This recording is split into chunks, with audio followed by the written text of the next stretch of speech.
हमारे ऊपर प्रभु की कृपा है, ये हम कैसे पहचाने?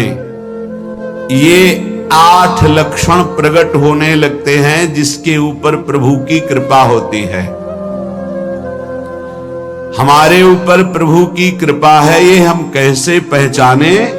तो ये 8 लक्षण प्रकट होने लगते हैं जिस पर हरिजू की प्रियाजू की कृपा है। पहला, घोर अपराध करने वाले के प्रति भी दया की भावना, शांति पहला लक्षण है। भाव में भी पहले शांत भाव है। हमारे ऊपर श्री हरिजू की कृपा है, इसकी पहचान ये 8 लक्षण।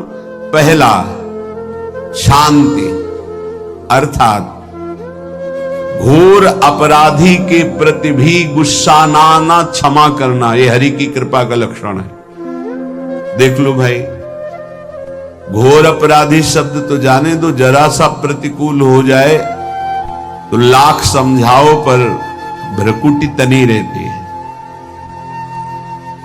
भला ऐसा है? अपराधी पर भी क्षमा का भाव होना, ये हरि कृपा पात्र में ही होगा, अन्य में नहीं। तो अगर अपने हृदय में ऐसा लगे कि ऐसा नहीं है तो हरिजू से प्रार्थना करनी चाहिए कि कृपा करो, मेरे में सामर्थ्य आवे। दूसरा, अनुसूया, वो किसी भी के प्रति कभी भी कोई दोष दर्शन ही नहीं करेगा। दोष कथन, दोष श्रवण की तो बात जाने दो। अनुसूया, दूसरों के गुणों में दोष ढूंढना ये नहीं होता। हरि कृपा पात्र में ये नहीं होता। ये सब भजन के नाश करने वाले हैं। जैसे पहला अपराधी पर क्रोध कर देना, तो माया ने भेजा इसीलिए था कि तुम्हारे साथ व्यवहार ऐसा करे कि तुम क्रोध करो। क्रोध करोगे तुम्हारी ऊर्जा शक्ति नष्ट हो जाएगी, अध्यात्म में जो चलने की थी। और कहीं तुमने संकल्प कर लिया तो भजन शक्ति नष्ट हो जाएगी। तो अगर भजन बल है तो गया, जरूर उसको दंड मिलेगा, पक्का मिलेगा, 100% मिलेगा, लेकिन आप खाली हो गए। ना भजन करने की वृत्ति रहेगी और ना भजन रहेगा, दोनों बात। अनुसूया, किसी के सद्गुणों में दोष देखना, गुणों में दोष ढूंढना, ये हरि कृपा पात्र में नहीं होता। ये बहुत मंगलमयी बातें हैं जिससे हमारा भजन मार्ग पुष्ट होता है। तीसरा, वो बाहर से और भीतर से पवित्र रहता है, हरि कृपा पात्र। शौचाचार का ज्ञान होना चाहिए, वस्त्र आपके पवित्र होने चाहिए, ये बाहरी जल रज आदि के द्वारा बाहरी पवित्रता। और निष्कपटता, निश्चलता, सत्य भाव, ये अंदर की पवित्रता है। अगर कपट है, छल है, असत्य है तो हृदय मलिन रहता है। भीतर और बाहर से पवित्र रहना, इसमें खास बात क्या है? भीतर और बाहर से पवित्र रहने में, भीतर और बाहर से सदैव पवित्र कौन रह सकता है?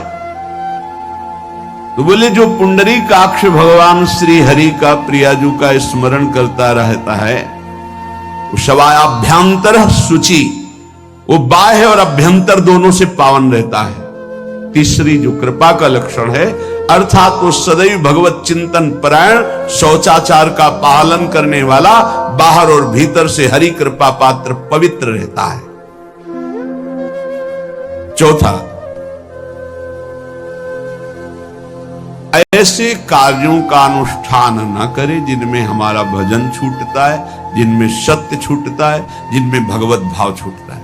जैसे आपके ऊपर कृपा हुई, आप भगवत मार्ग में चल रहे हैं, अब आप ऐसे संसारिक कार्यों का अनुष्ठान कर रहे हैं जिनमें आपकी चित्तवृत्ति बिल्कुल भगवत विमुख हो रही, तो जीवन का लाभ क्या होगा?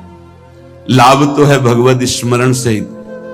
कल एक ने प्रश्न किया कि मैं खाता तो नहीं लेकिन मांस के दुकान में मांस बेचता हूं, होटल आता, क्या उचित है? ये उचित कैसे हो सकता है? तुम और भी तो व्यापार कर सकते हो।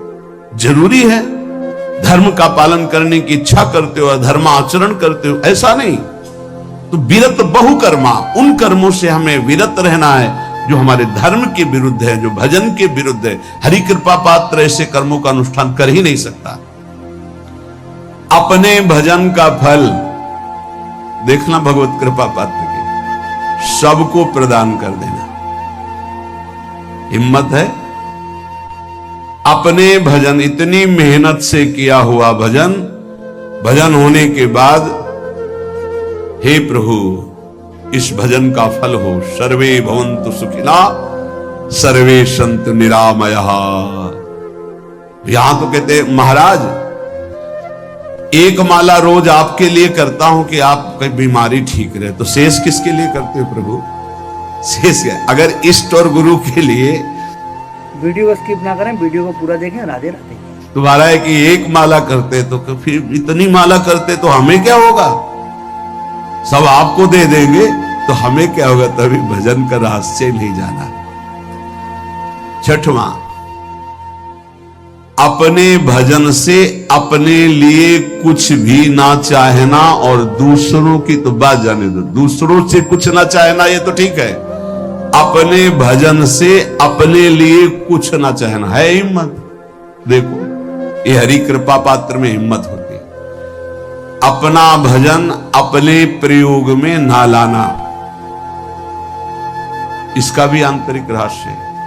अपने प्रयोग में आप शरीर को लेकर के बोलेंगे, अगर स्वरूप को लेकर तो प्रयोग की कोई वहां जरूरत ही नहीं। स्वरूप पूर्ण काम है, वहां कोई अभाव नहीं। जब आप कोई भाव अपने लिए करेंगे तो देह भाव होगा। देह भाव से किसी विषय की मांग होगी। विषय पूर्ति भजन का फल नहीं होता, भजन का फल होता विषय निवृत्ति। बहुत जोर की बात है, कैसे समझे? अपने भजन का भी फल अपने लिए नहीं, दूसरों से कुछ चाह रखना तो बात ही जाने दो। भजन से भी कोई अन्य सुख की चाह नहीं। क्या चाहिए? भजन ही बनता रहे, भजन का फल भजन बनता रहे, खूब निरंतर जप करते रहे। सातवां, किसी भी मान सम्मान कीर्ति पद प्रतिष्ठा के मिलने पर हृदय का असंतुष्ट हो जाना,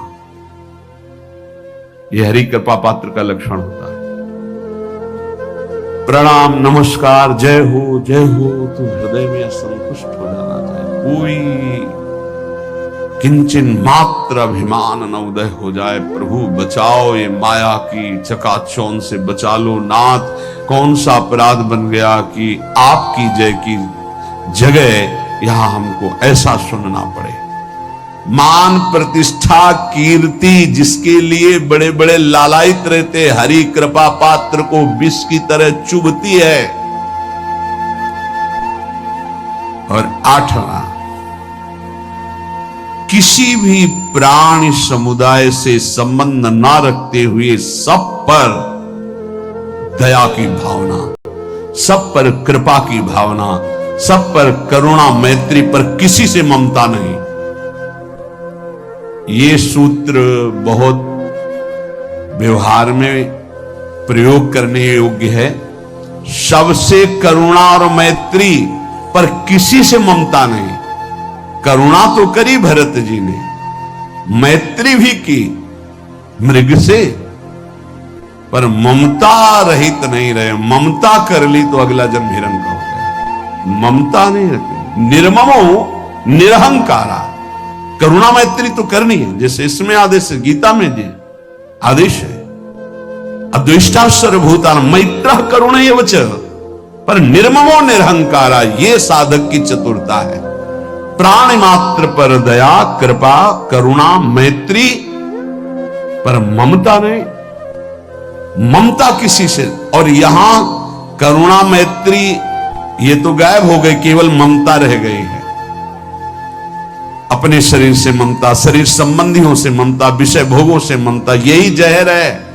संबंध में ये ममता ही जहर है, विचारों में अहंकार जहर है, कर्मों में ये आसक्ति जहर है। इसी जहर को मिटा दे तो जीवन मुक्त महापुरुष